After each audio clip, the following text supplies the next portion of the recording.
So in the Nigerian culture, I am a twin, right? And so let me just read some of this stuff here. It says the Yoruba have the highest incident of fraternal twinning. So they have the highest incident of fraternal twinning in the world. In fact, the Igbo, Oro, a Yoruba city, is dubbed the land of the twins. And a BBC review article once named its place where you see double. Twinning is so common that the naming system has developed around it. And it is not uncommon to have a nuclear family, a nuclear Yoruba family unit with 2 to 3 twin sets. That means one family. I think in my dad's family that he grew up, there was 15 of them. I think they had 2 sets of twins. In my dad's nuclear family with his dad, now he did come from his dad did have 4 wives. So, but from his dad and among his 4 wives, he had at least 2 or 3 sets of twins. And now they say that, some people may say it's the food that they eat. That's why the Yoruba people may have the most twins. But there's other people that grew that was in other parts, like myself. I grew up in America, and I'm a twin. So we're not going to use that one, but you can read that. But let me read this part. It says, the guy said here in the article, I believe this twinning rate among the Yoruba is significant because the Bible makes it clear that one of the blessing of Ephraim is his fertility. In Genesis 41:52, we see the origin of the name Ephraim, because God has caused me to be fruitful in the land of my affliction. According to the book of Jubilee, it's clear that he was the younger twin brother of what? Manasseh. This also explained the confusion when Israel blessed the boys in Genesis 48:13-19. Joseph tried to guide them to their grandfather, but Israel crossed his hands. If you guys remember, he crossed his hands. And the blessing of the firstborn went to the younger twin, just like it had to Israel as the younger twin of Esau. Ephraim received the blessing to become a multitude of nations. In this previous post, I showed the 18th century maps that place Bani Ephraim right where Yoruba live today. I don't know if that's the map we're looking at here. Is that the map? No, this is just showing the highest rate of twins in the world, and it's this whole section here. Oh, right there. So you can see that, yeah.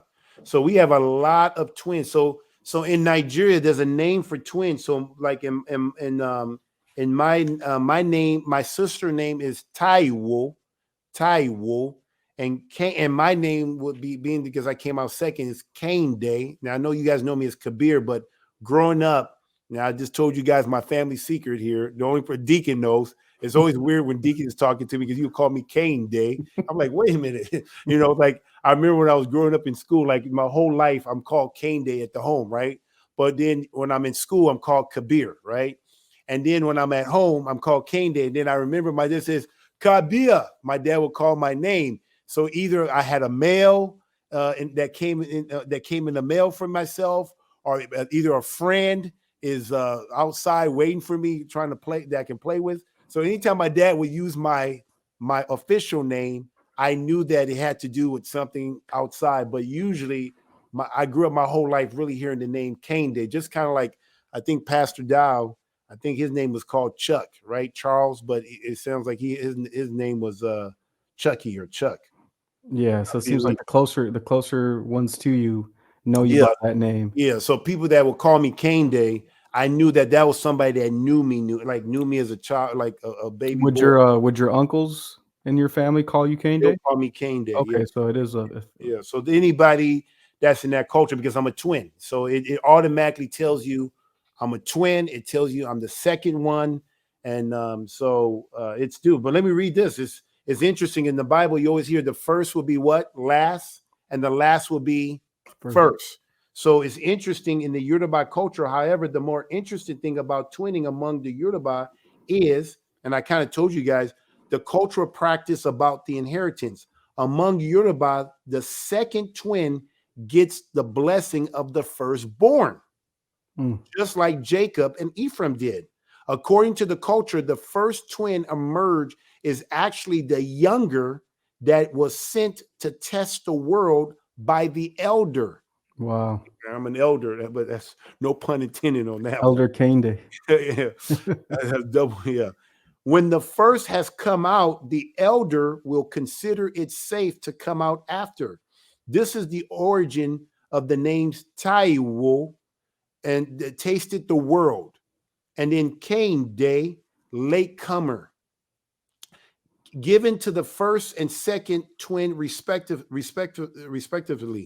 We can see in the story of Zara, who first stick his hand out, making him the elder, but Pharez emerges first, being the younger, before his brother finally arrives. You see this in Genesis chapter 38, verse 27 to 30. So one of the things I thought was interesting, like, you know, I think we all do this, and tell me if you guys can relate to this stuff. When you read the Bible, right? You're reading the Bible from your, pastor or use the word set point. Everybody has a set point, a perspective, right? We all have our own perspective. So you have pure information coming in, and depending on what's in your subconscious or how you grew up or religion or culture, that gets filtered through your subconscious, and then it becomes your reality. So a lot of our reality is usually filtered through our religion, culture, experience, trauma. All of that goes through your subconscious, and it comes out to be your reality. A lot of time we think we hear something and then it just automatically comes out to our conscience. No, everything that we see, smell, hear gets filtered through our subconscious and then goes through our conscious and becomes our reality. Now, why do I say that? When you guys are reading the Bible, a lot of people, especially in the Western culture in America, when they read the Bible, they're reading it from a Western mindset or from their perspective. So when you're reading, like a lot of people may read Esau and Jacob and have no type of inclination, like, okay, why is he older, or not even seeing the coincidence in that. Maybe they do, maybe they don't, and they don't even know why. But when I used to read the Bible, when I say read the Bible, the whole Bible, I do more steroid reading, but when I used to read the Bible, especially in the Old Testament, when I will run into these situations, I couldn't help to relate to Jacob, to relate to Ephraim, or to see when the twins thing were going, I couldn't help to relate to it from a perspective of my Nigerian culture.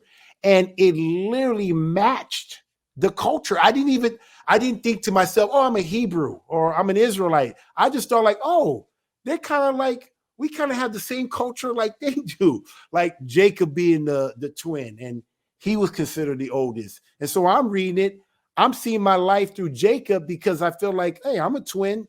Jacob's a twin. He's considered the oldest. I'm considered the oldest, so I'm naturally just reading it and not even thinking twice about the coincidence of it. I just thought like maybe that's everybody does that. I thought if I see any twin, I would say, oh, maybe you're the oldest, and they say, oh, no, that's the oldest. I'm the youngest. I said, oh, okay. Well, in our culture, in the Yoruba culture, the oldest is really the youngest. I used to even come up with stories to explain, like, oh yeah, I pushed my sister out there to check out what's out there to make sure everything was clear before I left, and then that's why I became the oldest, because I made sure everything was cleared. So I came up with stories about this stuff, but the point is, I knew I was the oldest growing up in this Nigerian culture.